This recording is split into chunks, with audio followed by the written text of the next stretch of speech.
La paz esté con ustedes. Amigos, llegamos al domingo de la Santísima Trinidad. Se lo ha llamado la pesadilla de los predicadores. Nunca creí eso. Adoro el domingo de la Trinidad. Adoro predicar en el domingo de Trinidad y lo que voy a hacer hoy es que voy a cometer un acto de teología. Porque si no puedes teologizar un poquito en el domingo de Trinidad, ¿cuándo será posible? Sé, por supuesto, que la Trinidad sigue siendo el misterio supremo, pero hay maneras de acercarse a este misterio, maneras de entenderlo. Permítanme comenzar de esta manera. La existencia, a todos los niveles, es comunicativa. Déjenme decirlo de nuevo. La existencia, la realidad, a todos los niveles es comunicativa. En otras palabras, las cosas a todos los niveles tienden a ser imágenes de sí mismas. Piensen incluso en los científicos cuánticos de la actualidad. Hablan de los entrelazamientos cuánticos, hablan de acciones raras a distancia. Cuando las partículas subatómicas estuvieron en contacto en un punto, luego incluso cuando estén muy, muy lejos, tienen todavía una cierta influencia entre sí. Todas las cosas están interconectadas porque todas las cosas tienden a ser imágenes de sí mismas. Se comunican con la realidad alrededor de ellas. De acuerdo, con ese principio en mente, quisiera pasar a Santo Tomás de Aquino, el gran teólogo del siglo XIII, que utilizó esta idea para aproximarse al misterio de la Trinidad. He aquí cómo lo hizo. Tomás dijo que cuanto más alto te mueves en la jerarquía de existencia, este proceso de hacer una imagen se vuelve más perfecto y más interior. Así que aceptó el principio de que la realidad tiende a crear imágenes de sí misma, pero dijo que cuanto más alto te mueves en la jerarquía de existencia, este proceso se vuelve más perfecto y más interior. Ténganme paciencia, permítame darles algunos ejemplos de Aquino y verán hacia dónde está yendo con esto. Probablemente diríamos hoy que son los quarks y las partículas subatómicas, pero para él, en la Edad Media, el nivel más bajo de existencia eran los objetos físicos básicos, como las piedras. Y dirán ustedes, espere un momento, ¿una piedra? ¿Cómo hace una piedra una imagen de sí misma? ¿Cómo se comunica la roca? En realidad, de muchas maneras. Piensen en una roca que ha estado depositada en la tierra por un largo tiempo, luego la levantas, bueno, ha creado un imago de sí misma, una imagen, se ha impreso a sí misma en el suelo. Supongan que tomo esa piedra y la lanzo por una ventana. Creará una imagen de sí misma al fracturar la ventana. ¿O qué sucedería si simplemente tomara un espejo y lo colocara frente a esa piedra? Bueno, a tontas y a locas, la piedra produciría una imagen de sí misma en el espejo. O incluso, digamos, en un charquito cercano y verían el reflejo de la piedra. Así que incluso a este nivel de existencia realmente básico, el hacer una imagen sucede todo el tiempo. Pero esperen un momento, el tipo de imagen producida de la que estamos hablando es de muy bajo nivel. Piensen en la hendidura en el suelo, difícilmente sea una réplica perfecta de la piedra, ¿cierto? Es una pequeña pista o indicación. Piensen en la rotura en la ventana. No reproduce a la piedra perfectamente, pero es una indicación de ella. Incluso la imagen en un estanque de agua. Bueno, es una representación en dos dimensiones del aspecto visual de la piedra, pero difícilmente lo sea de toda la piedra. De acuerdo, comprenden la idea. Produce una imagen, pero es en un nivel muy bajo. ¿De acuerdo? Subamos al nivel siguiente. Las plantas, los seres vegetales. Puedo tomar una planta y arrojarla por una ventana, supongo, y la planta podría hacer una impresión en el suelo o podría reflejarse en un estanque de agua, así que es como una piedra de esa forma, pero una planta es capaz de hacer una imagen de sí misma de un modo más perfecto y más interior. ¿Por qué? Porque puede producir una semilla a partir de la cual esta extraordinaria imagen crece. Cuando están recorriendo, digamos, un bosque, ven todos esos grandes árboles, pero hay retoños por todos lados, ¿cierto? Porque estos árboles están haciendo imágenes de sí mismos. Atraviesan un jardín y las semillas van dando origen a nueva vida todo el tiempo, imágenes de las plantas de las cuales vienen estas semillas. Estamos en un nivel más alto de producción de imagen. ¿De acuerdo? Avancemos. Por sobre las plantas encontramos a los animales. Un animal puede hacer una impresión en el suelo, es verdad. Puedo levantar un espejo y puedo ver una imagen del animal, así que de ese modo es como un objeto físico básico. Sin embargo, llegamos a un nivel incluso más extraordinario de producción de imagen. Piensen en un mamífero y su cría, el cachorro, gestándose dentro del vientre de su madre. Es incluso una imagen más interior y más perfecta de la realidad original. El poder de producción de imagen, en otras palabras, se vuelve más intenso. Ese es el punto de Aquino, mientras escalamos desde las rocas a las plantas y a los animales. De acuerdo, ahora estamos listos para un salto cuántico, porque por sobre los animales llegamos a los seres humanos. Ahora, ¿podemos reproducirnos en estas maneras más bajas? Seguro, puedo hacer una impresión en el suelo, puedo hacer pasar mi puño por una ventana, mi reflejo puede aparecer en un espejo, todo eso es verdad. Más aún, los seres humanos gestamos nuestras crías, las madres gestan las crías dentro de ellas, damos origen a estas imágenes físicas extraordinarias llamadas bebés. Así que seguro, podemos hacer imágenes de aquel modo inferior, pero aquí está la diferencia cuántica. Los seres humanos son capaces de formar en sus mentes una imagen casi perfecta de ellos mismos. ¿A qué me estoy refiriendo? Estoy refiriéndome a esta capacidad de formar un mundo interior. Mi mente puede conocerse a sí misma, puede formar una imagen de sí, puede interrogarse, puede volverse en otro para sí misma. Es muy abstracto, pero realmente sucede todo el tiempo. Cada vez que se encuentren diciendo, rayos, ¿en qué estaba pensando ayer? Ah, ¿qué estuve haciendo la semana pasada? Bien, observen lo que está sucediendo allí. Cuando dicen en qué estaba pensando, existe un yo que está haciendo esa pregunta y luego existe una especie de yo que está siendo interrogado, ¿cierto? Ah. Piensen incluso en los idiomas. Yo me pregunto en español. Yo me pregunto. Lo mismo en francés. Je me demande. Me pregunto a mí mismo. Me pregunto. Me pregunto lo que está sucediendo. Me pregunto a mí. Existe uno que pregunta y existe un interrogado. Existe una especie de sujeto y una especie de objeto. Pero observen ahora. Pienso en algún instante en este proceso que me he partido en dos seres.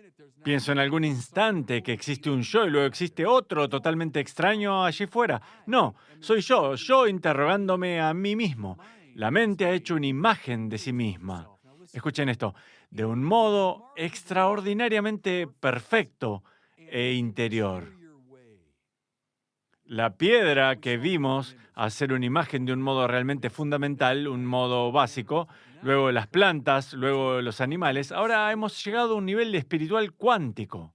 San Agustín se refirió a esto como mens, M-E-N-S en su latín. Significa mente, si se quiere. Y luego se refería al mundo interior como notitia sui. Significa sencillamente conocimiento de sí mismo. El mundo interior por el cual veo el reflejo de mí mismo. Cualquiera que haya seguido una dirección espiritual o terapia o incluso una conversación con un amigo y están intentando conocerse a sí mismos más minuciosamente, ¿cierto? Existe un tú que está haciendo la comprensión y luego hay otro tú que está siendo entendido más minuciosamente, ¿cierto? Esos son mens y notitia sui, la mente y su mundo interior. De acuerdo, ven a dónde está yendo Aquino. Nos estamos volviendo más intensos y más interiores en esta capacidad de hacer imágenes. Ahora vayamos hasta la cima misma de la jerarquía de existencia, la causa de todas las cosas, el creador de todas las cosas, tanto lo visible como lo invisible, aquel que es necesariamente reflejado a todos los niveles de existencia. Lo que encontraremos, dice Aquino, es esa realidad que es capaz de hacer una imagen en el modo más perfecto y más interior posible. Y la forma de acceder a este misterio, él piensa, es nuestro modo humano de conocer. En Dios, que es la inteligencia suprema e infinita, existe una mens, ¿cierto? Existe una mente, aquel que conoce. Pero la mente de Dios es capaz de formar una imagen perfecta de sí misma, el mundo interior del Padre. Llamamos a esto el Hijo. Y decimos que el Hijo procede del Padre. ¿Ven por qué? Así como mi mundo interior procede de mi conocimiento, así el conocimiento fundamental de Dios da origen, desde toda la eternidad, a un mundo interior. Ahora, ¿de qué naturaleza es esta imagen? No es como la piedra que puede verse reflejada en un estanque. No es simplemente como una planta que da origen a otras plantas. No es simplemente como un mamífero que da origen a su cachorro. Y no es simplemente como nuestras mentes, que son capaces de esto, pero en un nivel muy bajo, incierto. No, no, desde toda la eternidad el Padre genera, produce, si se quiere, esta imagen perfecta de sí mismo. La llamamos el Hijo. En el principio existía la palabra, y la palabra estaba junto a Dios, y la palabra era Dios. Así como mi reflejo no produce dos seres diferentes, así tampoco el reflejo que sucede en Dios produce dos dioses separados, sino un Dios en estas dos personas, el Padre y el Hijo. ¿De acuerdo? ¿Me siguen hasta aquí? Es domingo de la Santísima Trinidad. Nos falta uno más, ¿cierto? ¿De dónde viene la tercera persona, este tercer acto de comunicación? Bien, desde toda la eternidad del Padre, totalmente perfecto, totalmente sublime, da origen a una imagen total de sí mismo. Por lo tanto, no es solo un reflejo, no es solo una reproducción bidimensional, ni simplemente otro como un hijo, sino una imagen perfecta. Por lo tanto, el Hijo es también absoluta y completamente sublime en todo sentido. ¿Qué sucede cuando el Padre y el Hijo se miran el uno al otro desde toda la eternidad? Necesariamente se enamoran. Agustín llamó a esto amor sui, amor a sí mismo. Fulton Sheen dijo que el Padre y el Hijo se miran entre sí y viendo su absoluta perfección, exhalan una especie de suspiro de amor. Llamamos a ese aliento Spiritus Sanctus, el soplo divino, el Espíritu Santo. Hemos escalado la jerarquía de los seres y hemos llegado hasta aquel que es capaz de comunicarse del modo más interior y más perfecto. Ese es el Dios trinitario, que sin dividirse en tres es Padre, Hijo y Espíritu Santo. Un paso más antes de detenerme. Ustedes dirán, de acuerdo, supongo eso es abstractamente interesante, pero ¿qué cambia para mí? Cambia todo en el mundo. ¿Por qué? Porque esta vida divina, esta comunidad que Dios es, quiere comunicarse ahora con nosotros. ¿Por qué Dios crea el mundo? No por necesidad. Dios no necesita nada. Dios lo hace a partir del puro deseo generoso de comunicar su vida.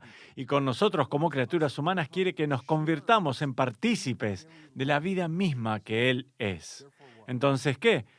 Dios el Padre tanto amó al mundo que envió a su propio Hijo, su mundo interior, todo el camino descendente hasta el límite del abandono de Dios, para que entonces en el Espíritu Santo el amor que ellos comparten pudiera atraer todas las cosas de regreso hacia Él mismo.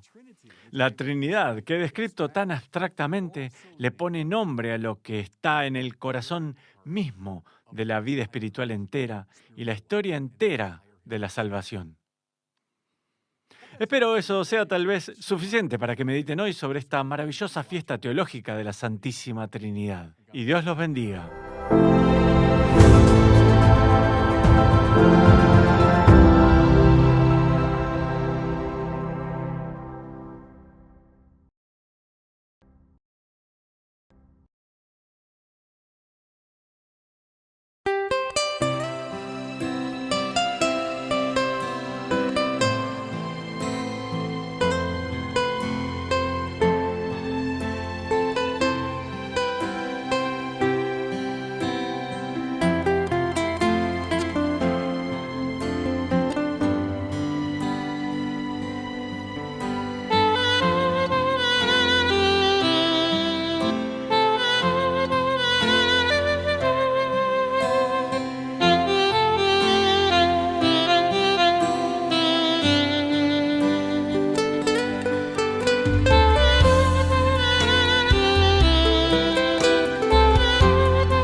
Thank you.